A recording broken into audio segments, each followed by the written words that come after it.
ICC প্রকাশিত সর্বশেষ র্যাঙ্কিংয়ে উন্নতি করেছেন তানজিদ হাসান তামিম, তানজিম হাসান সাকিব, জাকের আলী অনিকরা।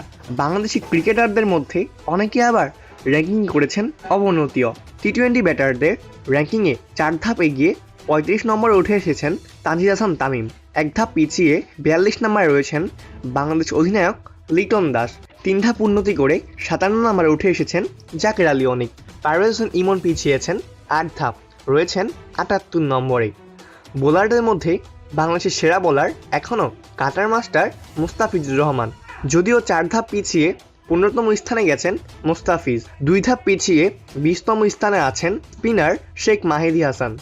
তাসকিন আহমেদ 5 ধাপ পিছিয়ে নেমেছেন 30 নম্বরে। তানজিম হাসান সাকিব এগিয়েছেন 5 ধাপ, আছেন 42তম স্থানে। 5 ধাপ পিছিয়ে শরীফুল ইসলাম রয়েছেন 58 নম্বরে। এছাড়া রিশাদ হোসেন আগের মতো 24 নম্বরে রয়েছেন। টি-20 ব্যাটার, বোলার এবং অলরাউন্ডার 3 বিভাগেই বর্তমান শীর্ষস্থানে ভারতীয়দের দখল। ব্যাটিংয়ে অভিষেক শর্মা, বোলিংয়ে বরুণ চক্রবর্তী এবং অলরাউন্ডার র্যাঙ্কিংয়ে রয়েছেন হার্দিক পান্ডিয়া। অলরাউন্ডারদের র্যাঙ্কিংয়ে 1 ধাপ এগিয়ে 3য় স্থানে উঠে এসেছেন জিম্বাবুয়ে তারকা ক্রিকেটার সিকান্দার রাজা।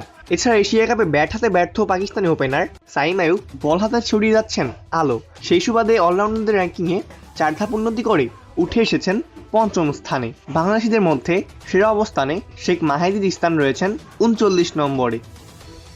প্লেভাস নিউজ, অপূর্ব দাস।